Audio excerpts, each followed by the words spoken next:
welcome to another edition of the Skillsminer podcast. In this episode, Kirsty and I are joined by two members of the Orbit Housing Association group, Helen Gleadell, who's their Better Days manager, and Laura Weaver, their tenancy sustainment team manager. We have some interesting conversations around transferable skills, purpose in your career, and also some great and sound career advice. I hope you enjoy listening.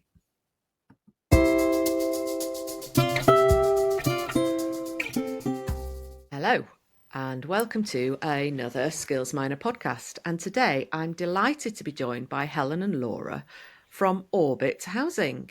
Kirsty and I are looking forward to talking to you, Helen and Laura. Perhaps you could just tell us a little bit more about what you do. Should we start with you, Helen? Sure. Hello, welcome. Thank you for having us. My name is Helen. I'm the Better Days manager at Orbit, and I'm responsible for our universal offers for customers that offer support such as employment, mental wellbeing and financial advice and guidance. I am Laura. I am one of the tenancy sustainment team managers for Orbit. So I manage a team of extremely talented coaches who work with our customers through from maybe the start of their tenancy, maybe when things have gone wrong in their tenancy, right the way through to overseeing that barrier, kind of moving that on, but also then through to employment as well, and thinking about how we can get people into work and sustain their tenancies better in that way. Wow, that's incredible. How many people do you have as tenants? How big is Orbit as an organisation? For our listeners, if they maybe don't know too much about Orbit. Yeah. So we are 47,500 properties. So I believe we're just over 100,000 residents within our properties as Orbit as a whole. Wow, that's huge, really, isn't it? I know. 100,000 people. And geographically spread as well. So we are in the East, the South and the Midlands as well. So it's not like it's in a kind of a concentrated area. So that spans across 3 regions as well. So you're doing quite a lot around, both of you, that employment improvement. How did you get into the role that you got started with there at Orbit? How did that begin for you? Who was there first? That's how I almost feel like I want to ask. Laura, you were there first. Tell us how. I've just celebrated my 6-year anniversary with Orbit actually, and I know 6 years. It's crazy. It's flying. But prior to coming to Orbit, I worked in the policing sector. So I was a police community support officer, and I was working with our Class A drug users and substance misusers, and wanted to try and come out of the world of enforcement and move into a world of proactive support, and actually being able to have an impact and make a change, because in a custody block you don't get to necessarily have as much influence as you would quite like to have. You certainly don't necessarily get to see it through to fruition, and so in 2015 I started applying for jobs that would be able to have a bit more of an impact, and came across employability. Had never done it before, didn't think it was something that was necessarily going to be my passion. Went for an interview, started working for a charity, and that's where my employability came into fruition, and it's where I realised that actually there was so much more that I could do, and that I had a skill set that was transferable but was also enhanced in different areas, that I could be able to support people. I enjoy working with people, and just having that conversation, just being able to really level with somebody and really talk about what it is that makes them want to get up in the morning and do stuff, and what it is that makes people not want to do that, so that we can then come at it from a different angle and start to overcome it in that respect. And so 6 years ago I started at Orbit as an employment coach, and loved the work. But on day one of me starting, I've got a great line manager who said from day one, you will be a manager. And I pushed back on that a little bit and was like, oh no, not just yet, thanks very much. I want to be with the people. And a couple of years later, during COVID, the opportunity arose for me to step up to a management role, and have not looked back, really. It's been fab. I still miss that interaction with customers on that day-to-day basis, but I live vicariously through my team, and through the work that Helen and I get to do with Better Days, and being able to create things that fill those gaps and opportunities is fab. So I still get to do it, just in a different way, I guess. Yeah, and you're that's supporting really your interesting. team. That's amazing. Yeah, Not just those, exactly. your team to evolve their own career pathway. So that's exciting. Very, very interesting. And Helen, what about you? Well, I've had quite a quite a different path, and probably different to most, I suppose, in a way. So I finished college, and I started off just working in a shop and managing a shop when I first left college. And like all young 20-somethings, decided that living in the same town that I grew up in wasn't for me. So I took myself off to London, and just got myself a job as a marketing executive. Absolutely loved it, loved being in that world and the buzz of it. And kind of sort of sat in that for a few years, and then moved into sort of more EA office management roles within marketing business development teams. And that's when I really got the love of events. And that was the direction that I wanted to take, and started off doing sort of small little events within those companies and supporting. But then at 27 decided, well, I didn't go to university and I hadn't had much of a life story. So I went off to Greece and worked on boats for 2 years, which was fabulous. Wow. And had just the best time ever. That sounds wonderful. I know. Especially now we've got snow here in the UK. And I'm thinking of myself sitting there in Saganaki in the Greek islands. Wow.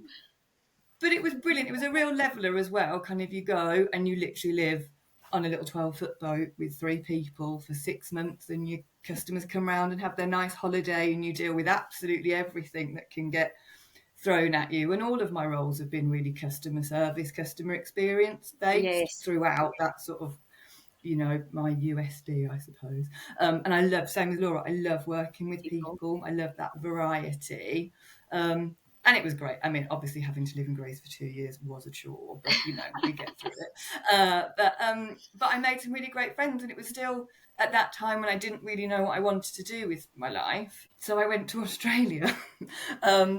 But whilst I was in Australia, because of my event background, I actually landed an events coordinator role for a big bank whilst I was out there, which allowed me to get 6 months back on my CV of actual tangible event work. So when I moved back to the UK, I went straight into corporate eventing, which I was in for about 10 years prior to coming to here. Similarly with Laura, my previous role, again, I was really lucky. I was in a global role, so I was travelling everywhere doing these events. And then the pandemic hit, and then I was at home in my dining room doing conferences, but by myself, quite isolated. But also, you know, time at home with my partner and my dogs, and my work-life balance was not quite there, but better. And then the thought of coming out of COVID and actually travelling and being away really sort of changed my feelings about what I wanted to do. But also I think the nature of my work and seeing the impact of COVID and as I say, that kind of people element, I wanted to go into something that was more purpose driven and kind of more valued and sort of close to my heart in terms of what I was doing. So similarly to Laura, took my transferable skills of project management, stakeholder management, customer experience, eventing, and the Better Days role happened to come up at that time and just seemed like the perfect fit. And with Better Days being a customer centric and a customer focused service provision, but also I manage multiple stakeholders internally and externally in multiple programs, it really sort of sits in my wheelhouse of kind of plate spinning, if you will. So I've been able to bring all of that experience here, but actually the reward and the impact and the provisions that we offer to customers, like that's what you get out of bed for every day for me. That's really fascinating. I'm also thinking, you know, because of the expanse and the size and the volume and capacity of people that you're looking after,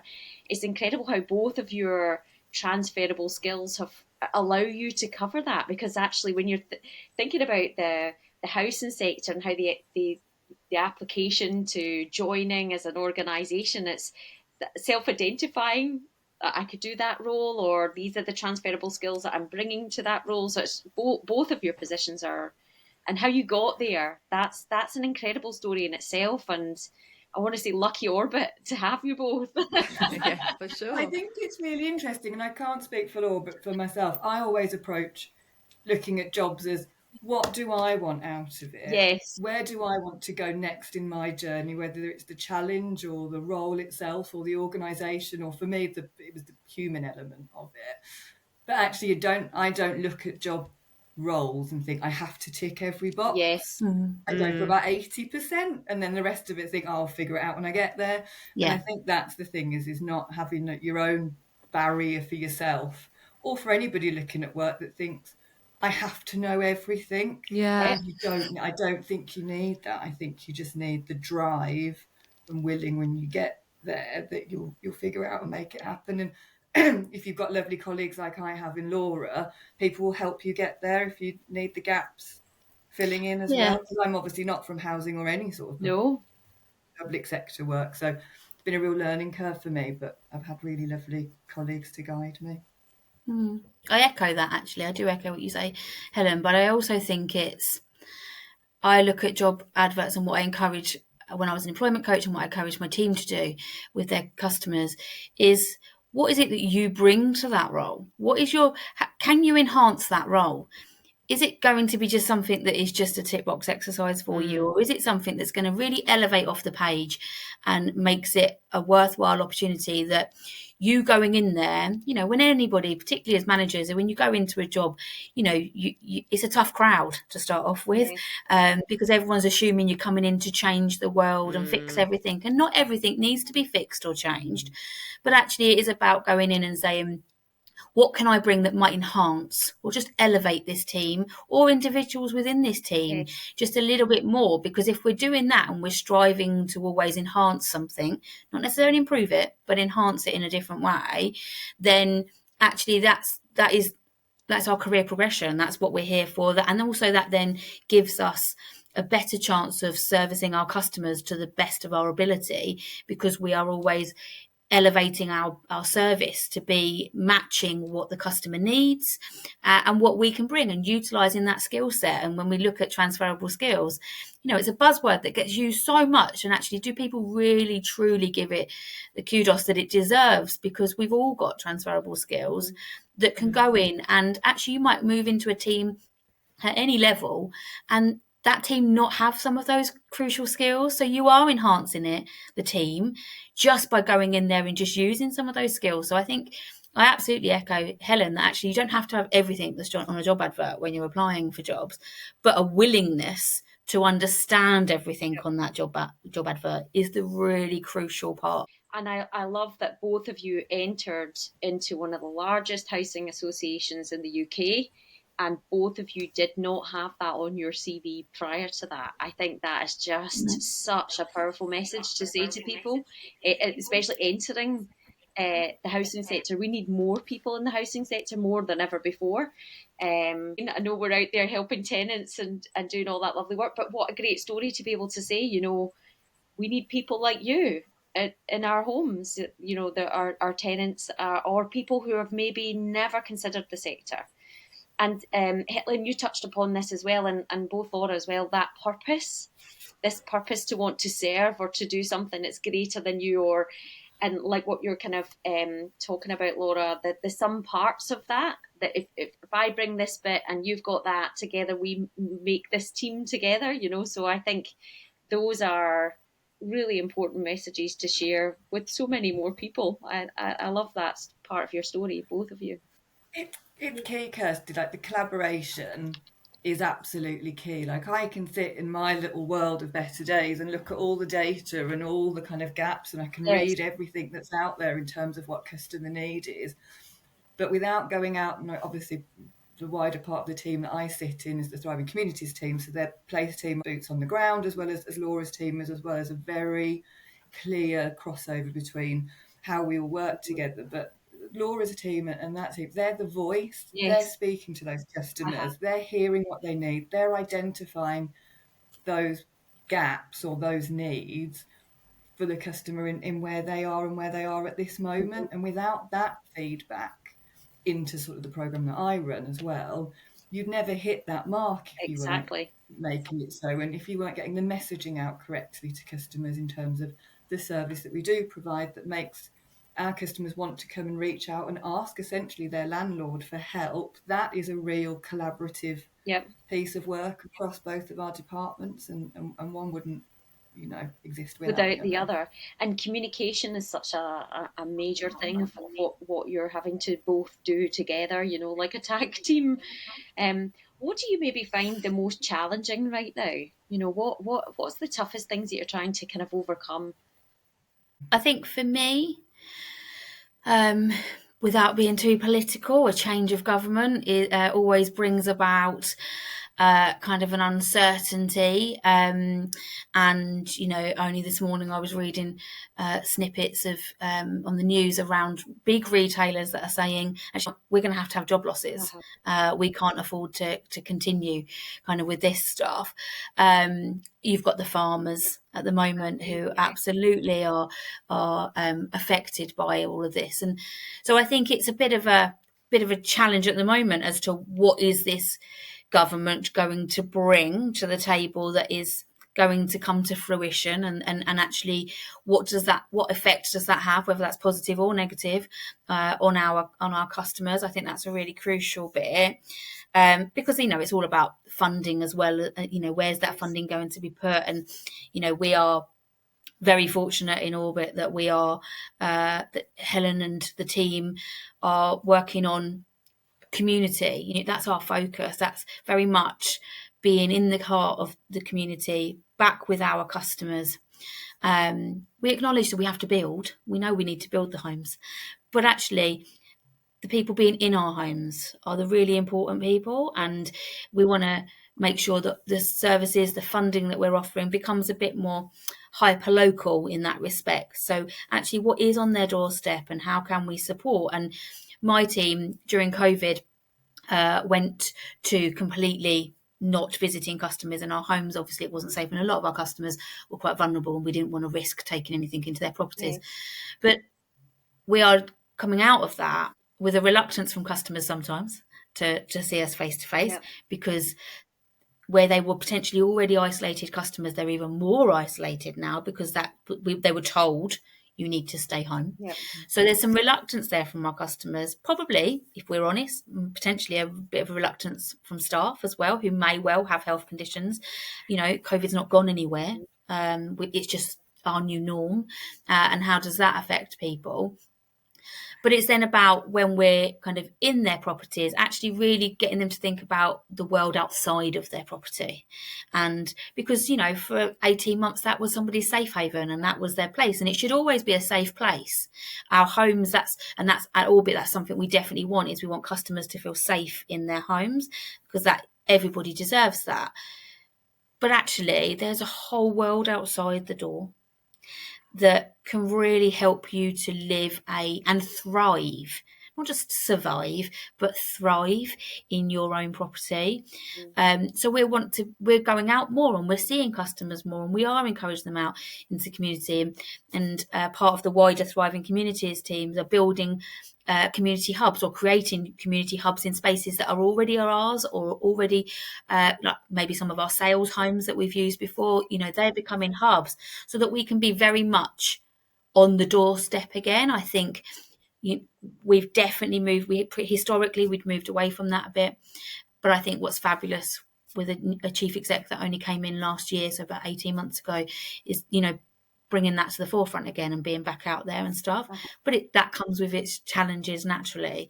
So I think from my perspective, there's a lot, but I think from an employment and skills perspective, the landscape at the moment is just not as buoyant as I think it could be. And I think with the lack of buoyancy in the job market and the prospect of further job cuts, and historically we come into that festive season where the seasonal work has always been there, and a lot of people have then been able to go, do you know what, I'll keep you on in January onwards, so then it's a good way into it. Actually, I'm not sure that will be the case in January this year. I think jobs will be lost again, and so that that seasonal work is great, but actually it's not necessarily the great platform that once it was, into kind of full-time work or a more permanent steady work in that respect. So I think for me, regionally, the other side to it for us is regionally, as Helen said, we've got 3 regions currently.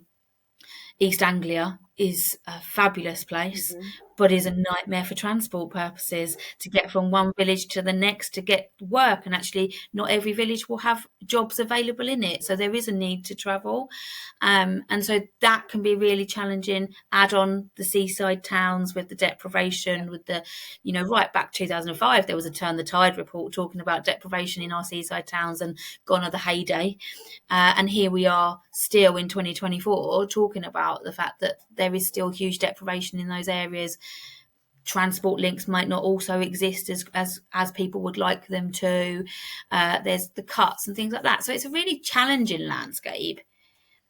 And I think crucially for me, whilst it sounds potentially negative when you talk about it in that respect, the great thing is that there are ways to overcome it, and there are ways to work and collaborate, and it brings new opportunity for us to think how we might do things differently moving forward. So it's not negative. It's tricky for sure, but it's not wholly negative.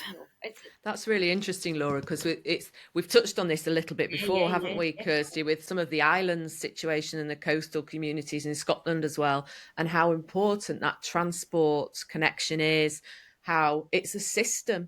None of us operate in our own little isolated place, do we? We don't just go, well, we'll fix housing and community and that will do it all.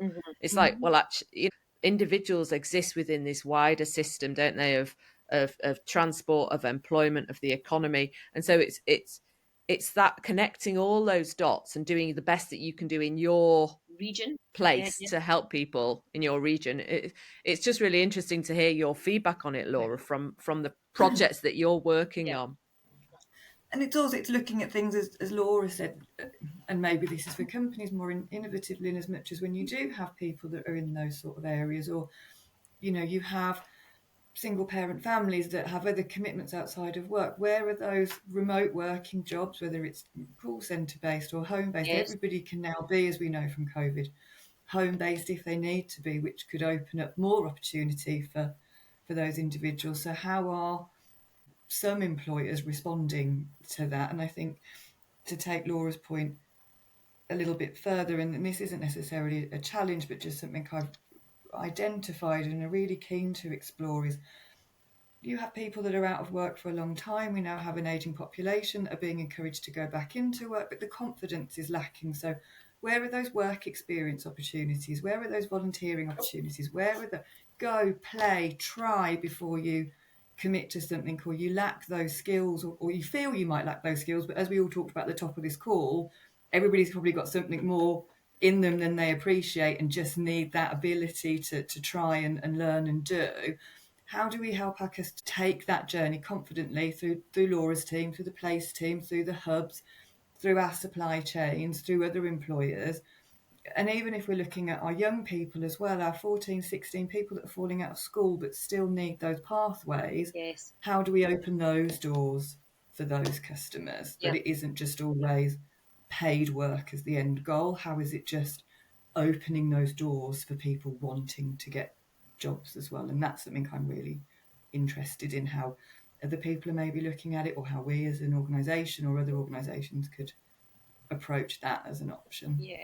I'd love to be speaking to some more employers about this. I had a conversation with 2 last week, actually, very big global organisations, and they were also saying the same, but slightly differently. They feel that they're losing the opportunity to engage with people before they come study, and then they maybe don't stay in the place that they studied. And they just said everything feels quite transient, and we don't know how to connect and engage with people. So this whole idea of how do we better communicate, what opportunities we have, how do we break down those barriers? I think that would be a really kind of interesting space to get more of their voices closer to what is required, especially at a regional level, and I'm also thinking about some of the construction that needs to happen in the housing sector right now. How might we join up more dots with those employers that they're going to be coming to work for you in your regions, building those homes.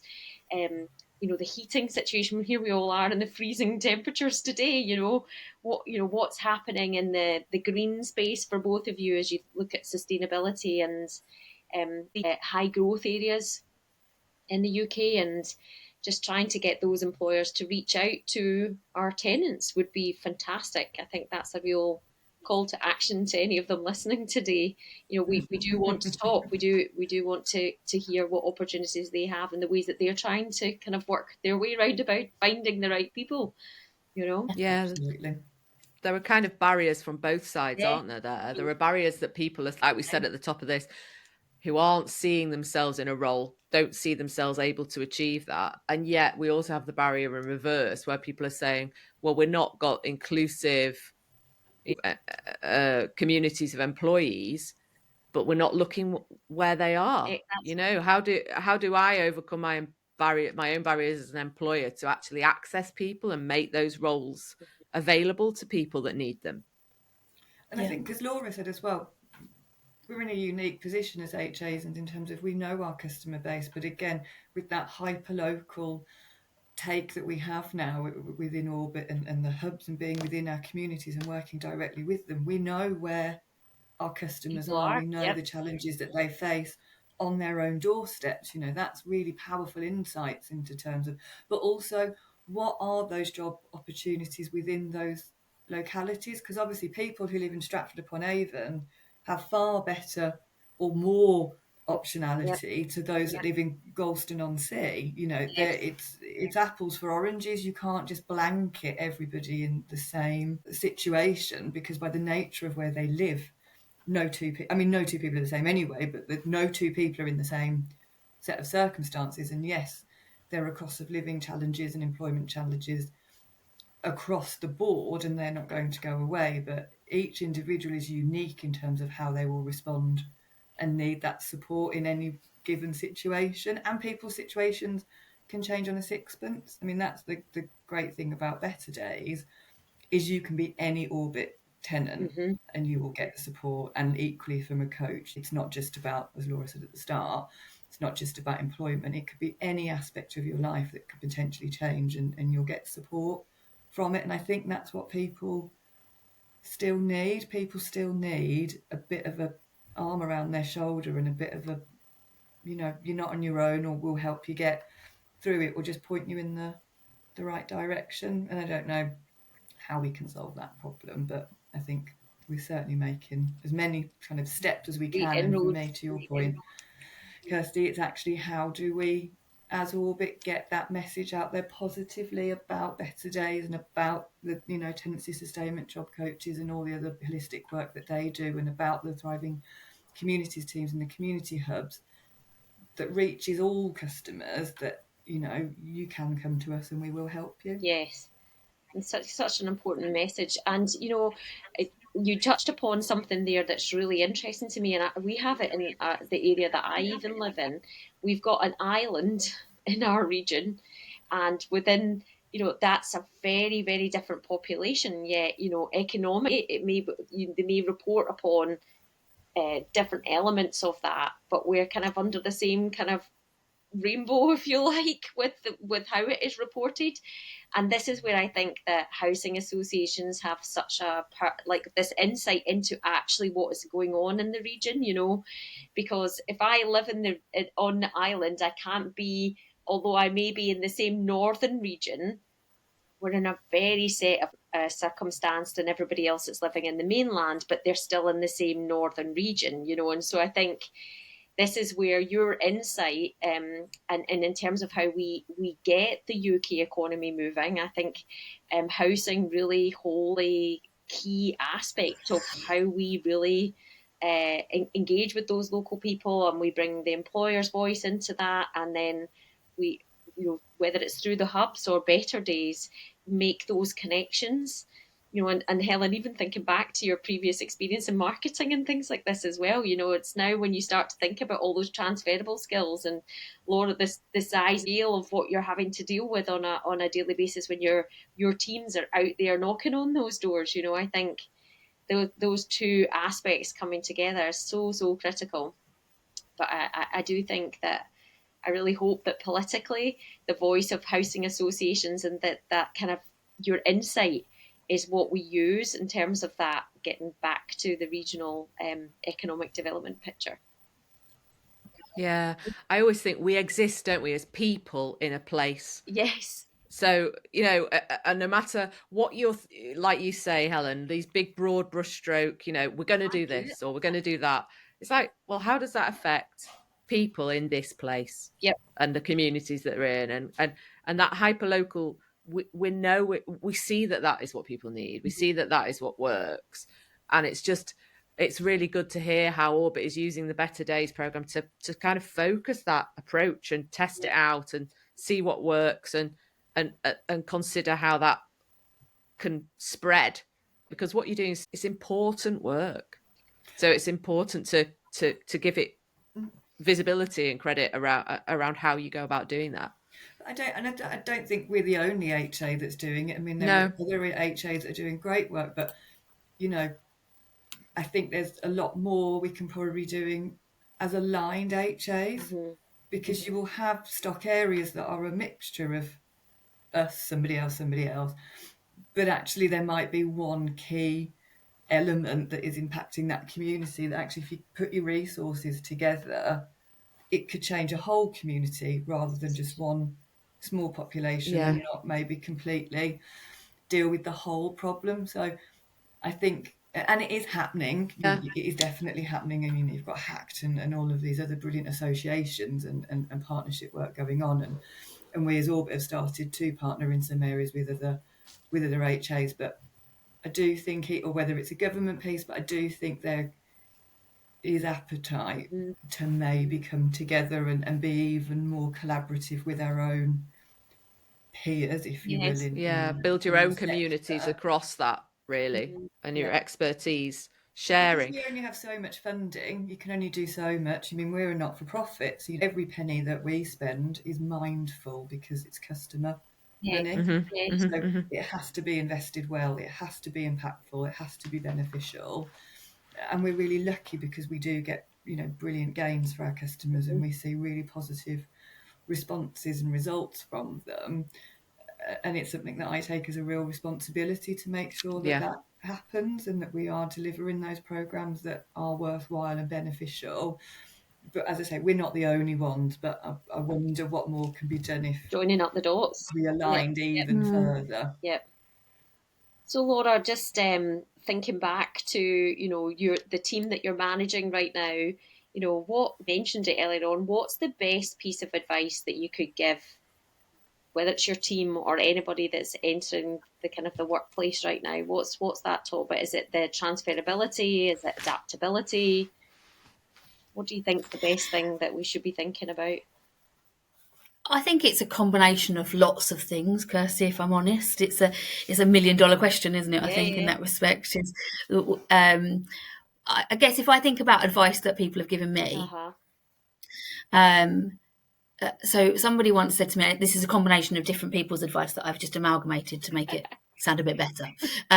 But somebody said to me from the outset, manage your own expectations. Yes.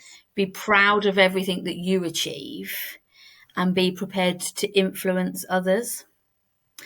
And at the time I was like, managing my expectations? What do you mean I don't manage my expectations? Is that the suggestion that you're making there? But we always have, but in every workplace, in every scenario, the skill sets are different. Attitudes and behaviours are different. Personal experience is different. What's led us to here? On this call today, all four of us come from very different backgrounds, but we can come together and chat and collaborate and create something hopefully great. But in the teams, that's the same. And so, if I think about my coaches, their frustrations sometimes are that customers don't do what they're encouraged to do. And that's a challenge. But it's a challenge that we have to feel we have to give a little bit of a grace period for, actually, because we can't expect, as professionals in an organisation with safe roofs over our head. Orbit's roofs are safe. Let's be clear on that. But in terms of where we've come from, we're not in the same boat as them. We're not the same. We're nowhere near the same set of circumstances. We've got our own barriers and our own issues that we face as individuals, but the plight isn't the same. And so it would be, to quote Helen earlier, she said about apples and oranges and not being able to compare and contrast. The same goes for our customers with us. And so it's really easy to have this expectation that when you say something to a customer or you suggest an idea to a customer, that they will just run off and do that, because why wouldn't they? You've just given them your best advice. But actually, they come with a history. They come with a reason as to why they're in social housing. They come with their own barriers. They will have been let down potentially time and time again by other agencies, other people. They might have been told, you're not going to amount to anything in life, so why bother trying? They might not have those aspirations that I think most people that I work with in Orbit definitely have had, either through self-made or because their parents have helped them to aspire to be something. Not everybody has that support network to be able to pull on those key bits.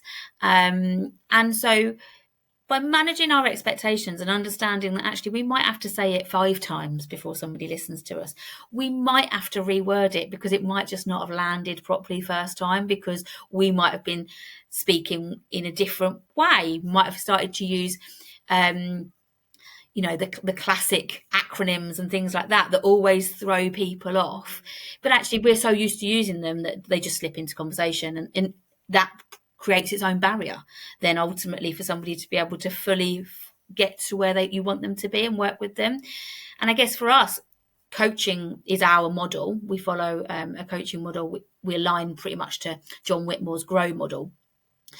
But that very much is putting the customer at the heart of everything, and the customer, it's facilitating a conversation. It's not about giving the answers. It's not about giving the direction. There's information and advice and guidance that comes into it, absolutely. But fundamentally, it's about encouraging that person to have a bit of a transformational change, to then be able to self-manage and self-serve in all areas of life. Because if you can equip some of those changes, then that's great. But you have to be in a place willing to take on that change and willing to be able to hear that advice and really put it into play. So I think for our coaches, it can be really frustrating that we want to get them to where they want to be. We can see what the potential is that they have. We can be building their confidence and sometimes we don't get to see that come to fruition in the short amount of time that we have to work with people.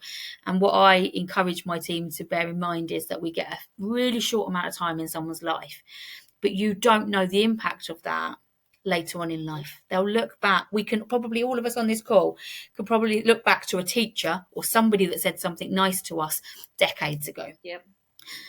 The same will apply to our customers. If we can give them that bit of knowledge, if we can give them that empowerment, that ability to enable themselves to self-serve going forward, at some point, even if it's not in the here and now, at some point in the future, that will kind of hopefully be recalled by them.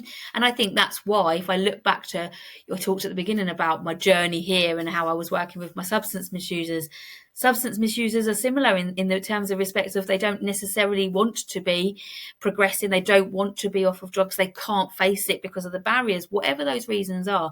And it takes multiple attempts to get to that stage of success with customers and with substance misusers, and they might not fully succeed at times, and that's okay. But it's about being there and acknowledging that we will be here to support. There is no finite cut-off for a customer. They can come back through. We want to try and work with them so they don't have to be that customer that is having to come back through, and they can self-serve. But if for whatever reason they don't hear it the first time, we'll still be here on the 50th time, and we'll still be here to provide that support. And at some point it might land because they're in a place to hear it. Yeah. And I think that's definitely some of the advice I would give is still do it, still have your influence, but just manage your expectations. It might not come off as quickly as you'd like it to. I think that's a powerful piece of advice, not just for your sector. I'm reflecting upon it on lots of other people that I know, and that it's kinder on you and it's kinder on the other people as well, because how often do we get so frustrated by not managing our expectations of others, or a situation, or a process that we're going through? We all want to get there out the other side as quick as possible without touching the sides. So that's fantastic. Thank you, Laura. What about you, Helen? I'm sure you've been sitting thinking, oh, wow. I know, and I've been reflecting on what Laura's been saying, and I'm like, I like that one. I think I have definitely still require some expectation management myself from time to time. But then I think that also comes down to your own expectation of yourself. I mean, I personally have an exceptionally high expectation of myself, which is sometimes a blessing and a curse in its own self. So I think the first piece of advice would be go easy on yourself and be kinder. Yes. But I think in general, but I think that those sort of reflects a little bit. My journey has always been, well, just give it a go. Yes. Like, don't fear failure. Don't fear if it may not be the right role for you. It might not be the right company. It might not be the right cultural fit. It might not be any of those things. It might just be that you want to swan off to Greece because you've had enough of working for 8 years already. Like, but look, what would have happened if you hadn't done that?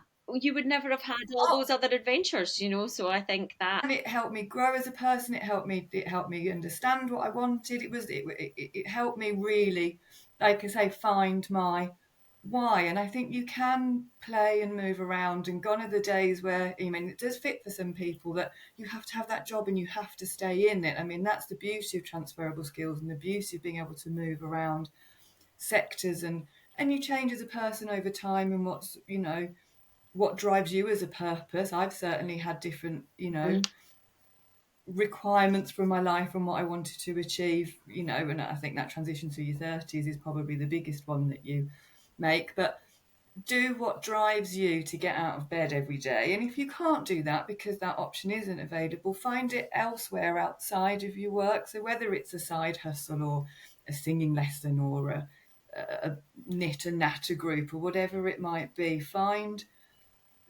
your drive, find your purpose, and then either whether it's through employment or something that you do outside of work, have that, so you've got something for yourself, so that you do have that meaning. And I think for me as well, that authenticity, that integrity of a person, that ability to be a flawed person, that ability to be, you know, empathetic as well, like Laura says. I'm, you know, very lucky. I'm a world away from, you know, how our customers are, but I will always listen. I will always be empathetic. I will always try and put myself in people's shoes. And I think the biggest life advice is actually my dad. And I remember it, again, back to Laura's point, I must have been about 16, and I think I mustn't have been picked for something at school, and you know, you come home and you're not good enough and you're having that whole moment.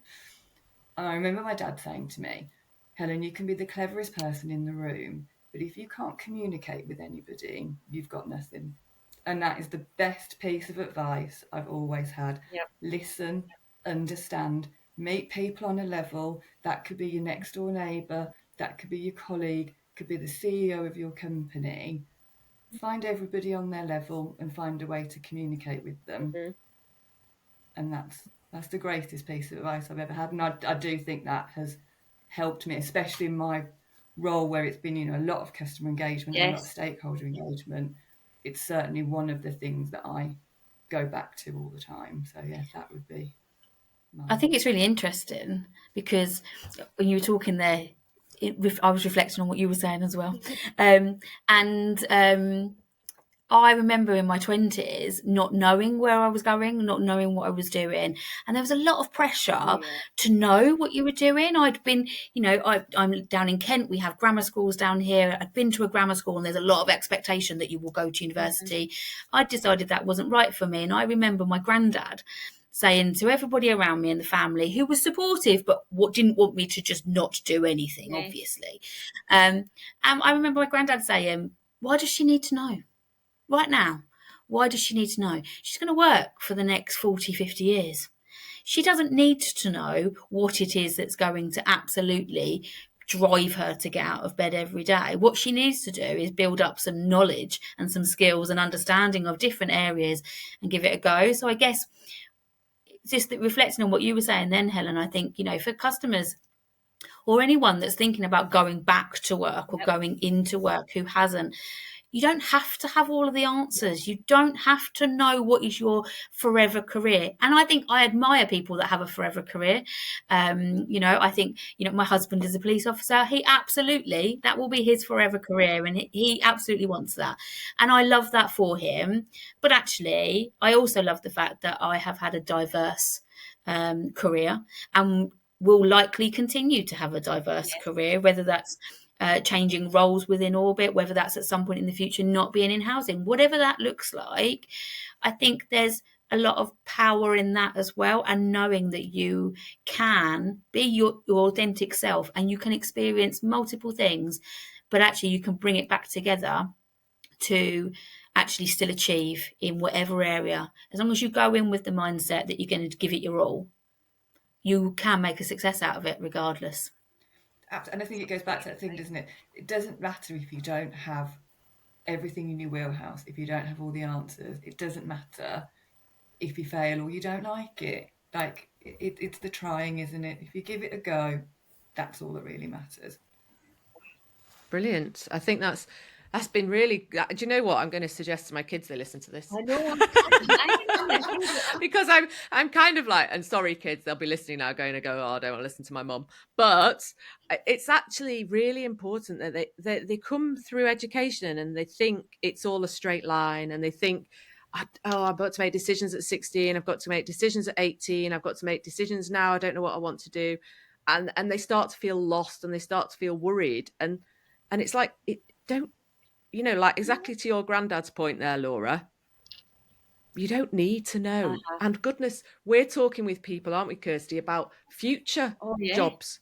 And nobody knows what they're going to be. We look backwards and we look forwards and go, we really don't know how it's going to end up. We're always living in change. It could be something completely wonderful and different.